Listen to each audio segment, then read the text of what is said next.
مرحبا ماہ رمضان، مرحبا ماہ رمضان، مرحبا۔ الحمدللہ رب العالمین والعاقبۃ للمتقین والصلاة والسلام علی سیدنا وسید الانبیاء والمرسلین، اما بعد فاعوذ باللہ من الشیطان الرجیم، بسم اللہ الرحمن الرحیم۔ قال اللہ تبارک و تعالی فی القرآن المجید والفرقان الحمید، ان الصلاۃ کانت علی المؤمنین کتابا موقوتا، صدق اللہ العظیم، صدق رسولہ النبی الامین المتین الکریم، ونحن علی ذلک لمن الشاہدین والشاکرین والحمد للہ رب العالمین۔ حاضرین محفل و ہیرا اسلامک چینل کے سامعین و ناظرین، السلام علیکم ورحمۃ اللہ وبرکاتہ۔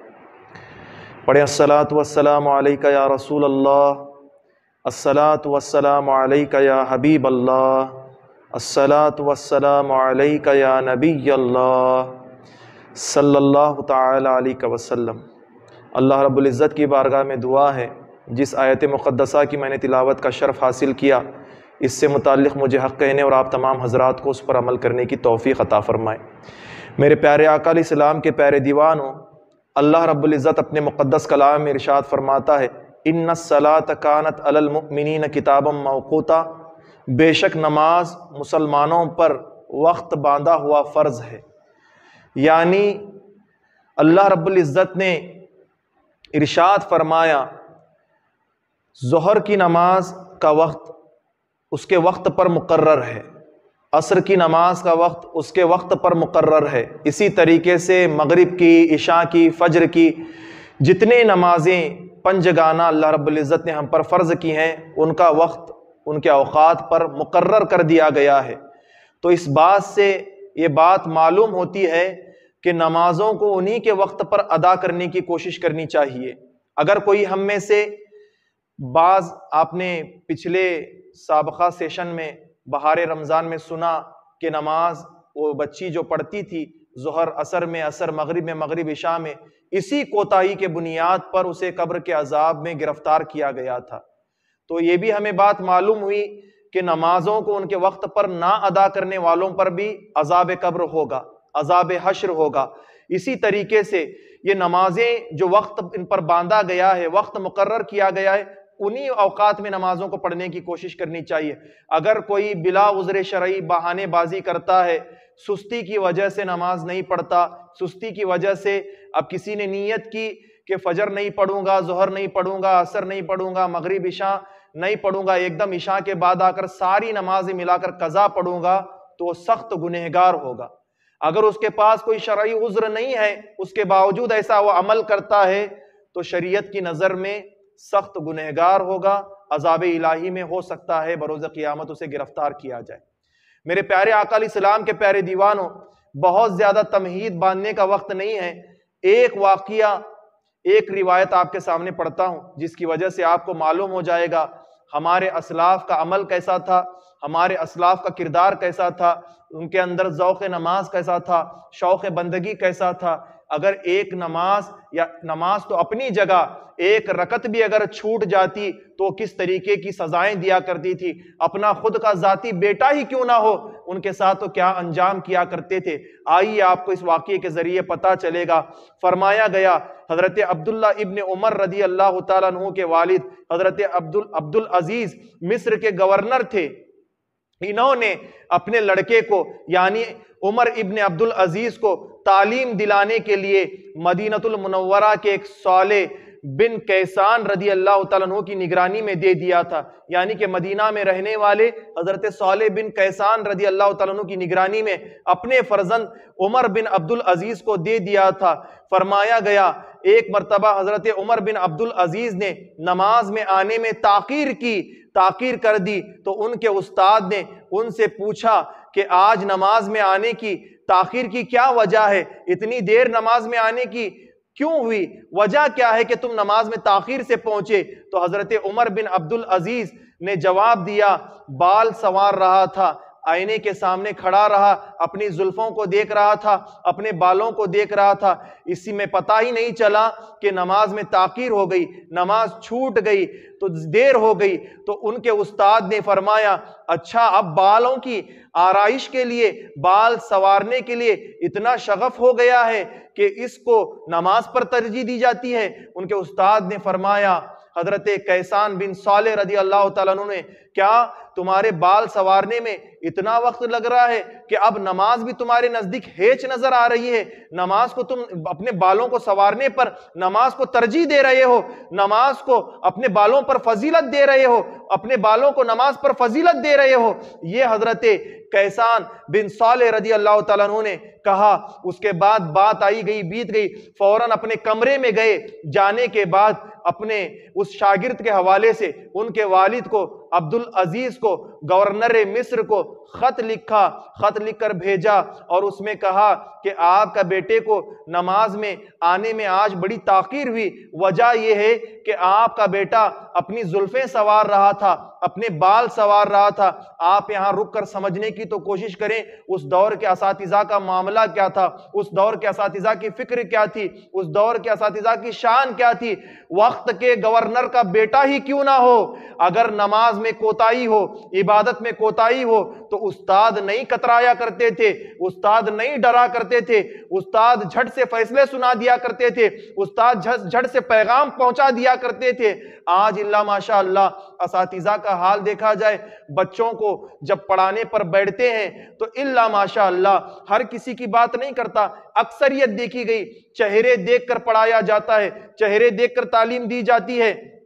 یہاں تک کہ اگر کوئی اہل ثروت میں سے انسان ہے، مالدار ہے، تو مالدار انسان کے بیٹے کو پروٹوکال دے کر پڑھایا جاتا ہے، غریب انسان کے بچے کو حقیر جان کر پڑھایا جاتا ہے، توازن کیا جاتا ہے، امتیاز کیا جاتا ہے، فرق کیا جاتا ہے کہ یہ امیر کا بچہ ہے، اس پر خاص توجہ دوں گا تو اس کے باپ کی مجھ پر خاص توجہ ہوگی، یہ غریب کا بچہ ہے، پڑھاؤں گا تو بھی چلے گا، نہیں پڑھاؤں گا تو بھی چلے گا، دیکھ بھال کروں گا تو بھی چلے گا، نہیں دیکھ بھال کروں گا تو بھی چلے گا، الا ماشاء اللہ یہ حال آج بہت سارے اساتذہ کا دیکھنے کو ملتا ہے، دیکھنے کو نظر آتا ہے۔ تو میں عرض کر رہا تھا حضرت صالح بن کیسان رضی اللہ تعالیٰ عنہ نے گورنر مصر کو، حضرت عبدالعزیز کو رضی اللہ تعالیٰ عنہ کو پیغام بھیجا، خط بھیجا۔ جب خط بھیجا تو انہوں نے سارا معاملہ پڑھا۔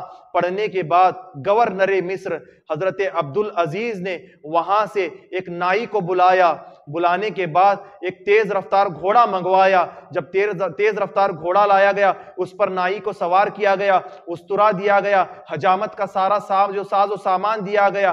دینے کے بعد اس سے کہا گیا کہ فوراً جانا، جانے کے بعد مدینہ المنورہ میں داخل ہونا، اس کے بعد جہاں میرا فرزند عمر بن عبدالعزیز پڑھ رہا ہے وہاں جانا، جانے کے بعد کسی سے کوئی کلام نہ کرنا، صرف اتنا پوچھنا کہ تم بچوں میں سے عمر بن عبدالعزیز کون ہے؟ جیسے ہی اس کو بتا دیں کہ یہ عمر بن عبدالعزیز ہے، اس کو پکڑ لینا، وہیں بٹھا کر اس کا حلق کرا دینا، اس کے سر سے سارے بالوں کو منڈانا۔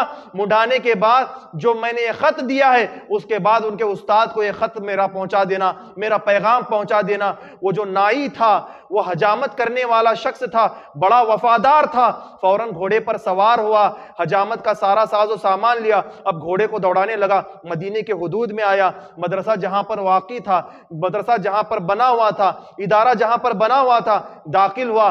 داخل ہونے کے بعد کسی سے کوئی کلام نہیں، کسی سے کوئی گفتگو نہیں۔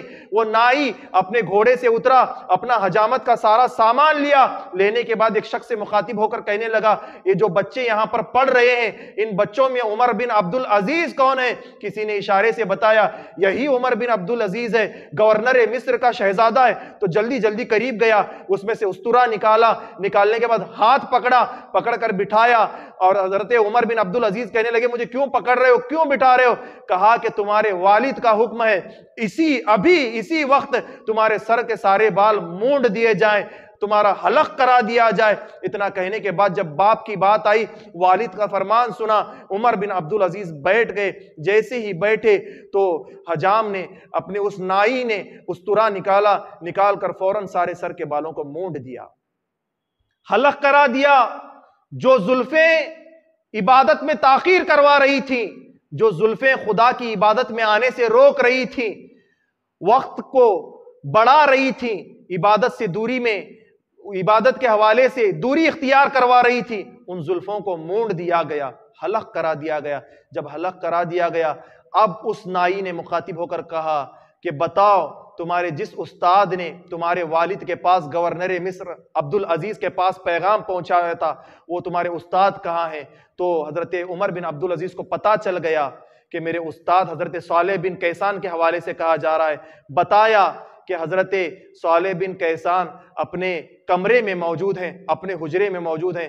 اب وہ نائی وہاں سے چلتا ہوا حضرت صالح بن کیسان کے پاس گیا، حضرت عبدالعزیز رضی اللہ تعالیٰ عنہ کا سلام سنایا۔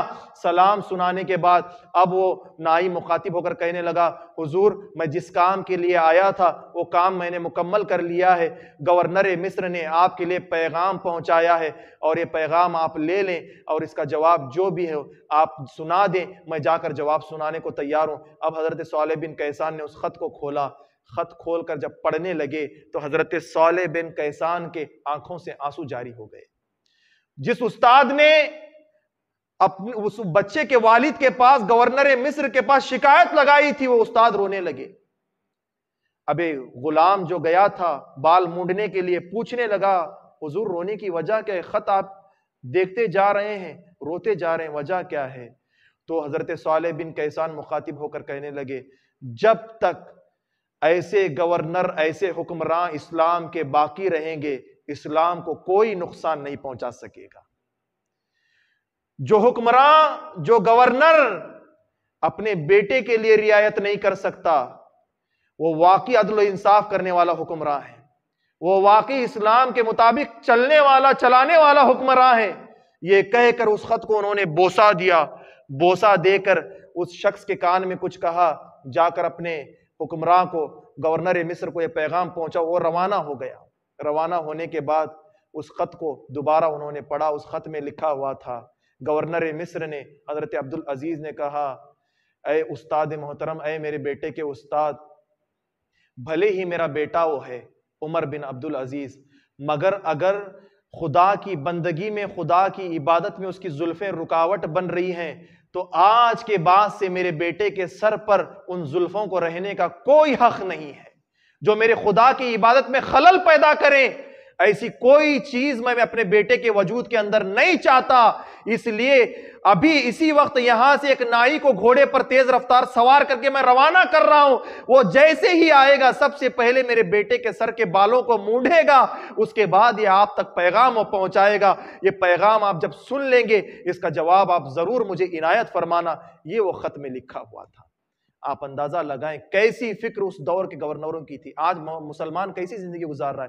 اذان ہوتی ہے، نماز ہوتی ہے، مصلی پر امام کھڑا ہے، مقتدی کھڑے ہیں، ہم باہر گھومتے ہوئے نظر آتے ہیں، افطاری کے نام پر پارٹیاں کرتے ہوئے نظر آتے ہیں، تراویح چھوٹ رہی ہے، فکر نہیں ہے، عبادت ضائع جا رہی ہے، فکر نہیں ہے۔ مسلمانوں، آپ ہوش تو لو، ہوش کے ناخن تو لو، آپ کو پتا چلے گا کہ عبادت کیا ہے، بندگی کیا ہے۔ عبادت کو معمولی نہ سمجھیں، یہ عبادت دنیا میں تو کامیاب انسان کو بنائے گی ہی، ساتھ ہی ساتھ انسان کی آخرت کو بھی بدلتی ہوئی نظر آئے گی۔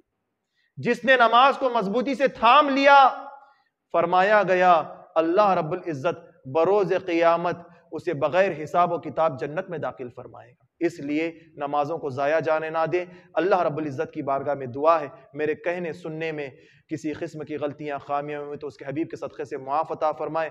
ہم سب کو ان باتوں پر سختی کے ساتھ عمل کرنے کی توفیق عطا فرمائے۔ اے اللہ ہم سب کو پابند نماز بنا، صوم و صلات کا پابند بنا، اس ماہ رمضان کے فیوز و برکات سے ہم سب کو مالا مال عطا فرما۔ میرے کہنے میں، آپ کے سننے میں کسی قسم کی غلطیاں، کوتاہیاں ہوئیں تو اس کے حبیب کے صدقے سے معاف عطا فرما۔ اے اللہ تیرے حبیب کے صدقے سے معاف عطا فرما۔ ہم سب کو نیک کام کرنے کی توفیق عطا فرما، برے اعمال سے بچنے کی توفیق عطا فرما۔ وما علینا الا البلاغ۔ السلام علیکم ورحمۃ اللہ وبرکاتہ۔ سنی دعوت اسلامی کی دعوت عرش و عام کر